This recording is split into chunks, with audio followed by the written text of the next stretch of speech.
Hello guys, welcome back to Tanmai's world. ముందుగా మన ఛానల్ని ఎవరైతే కొత్తగా చూస్తున్నారో ప్లీజ్ సబ్స్క్రైబ్ చేసి సపోర్ట్ చేయండి. After 9 days of happy moment the day has arrived. అదే అండి వినాయకుడి నిమజ్జనం. చూస్తుండగానే 9 days అయితే చాలా త్వరగా అయిపోయాయి. ఈ ఇయర్ వినాయక చవితి అయితే చాలా ఫాస్ట్గా అయిపోయింది. అసలు చూస్తుండగానే 9 days అయిపోయింది. నిమజ్జనం డే కూడా వచ్చేసింది. ఇంకా మేమైతే మా గల్లీ వినాయకుడి నిమజ్జనం అయితే స్టార్ట్ చేసేసాము. వినాయకుడి నిమజ్జనం అంటే ఆబ్వియస్లీ ఫస్ట్ అందరికీ గుర్తొచ్చేది డీజే అండ్ డ్యాన్స్లు. ఈడ మా అన్న వాళ్ళైతే డ్యాన్స్లు వేస్తున్నారు.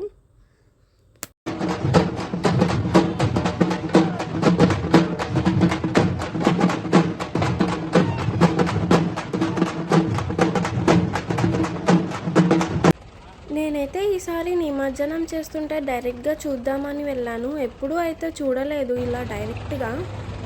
ఇన్ని వినాయకులను ఇలా ఒక్కసారి ఒకే దగ్గర చూస్తుంటే భలే అనిపిస్తుంది. అందరూ మంచిగా ఈ 9 days ఎంజాయ్ చేసి ఉంటారు కదా. ఇలా పెద్ద పెద్ద వినాయకులను పెట్టుకొని పూజలు ప్రసాదాలు ఇలా చాలా ఉంటాయి కదా. వినాయక చవితి అంటేనే అదొక ఎగ్జైట్మెంట్ అందరికీ. కానీ నాకు మాత్రం ఈ ఇయర్ చాలా తొందరగా అయిపోయింది అనిపిస్తుంది. మరి నాలా ఎంతమందికి అనిపించింది మీలో వినాయక చవితి చాలా త్వరగా అయిపోయింది అని? అండ్ నేను ఇలా నిమజ్జనం చేస్తుంటే ఫస్ట్ టైం ఇంత దగ్గర నుంచి చూడటం ఎక్స్పీరియన్స్ అయితే బాగుంది. అండ్ కొంచెం బాధ కూడా ఉంటుంది కదా.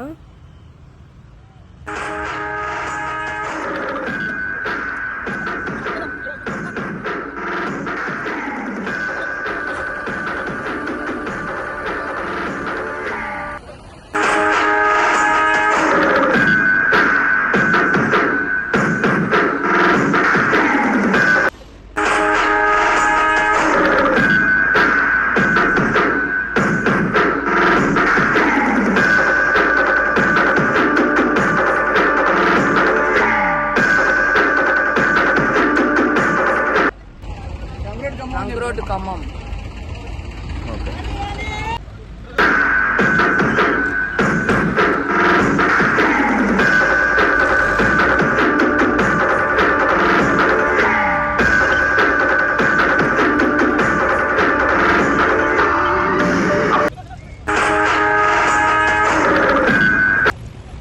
ఇక్కడైతే మేము ఒక ఇన్సిడెంట్ క్యాప్చర్ చేసాం చూడండి.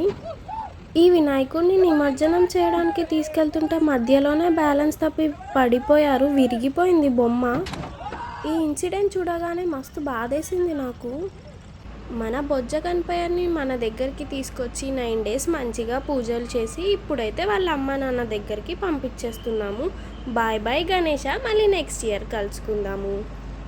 అండ్ మీకు కనుక ఈ వీడియో నచ్చితే don't forget to like, share and subscribe.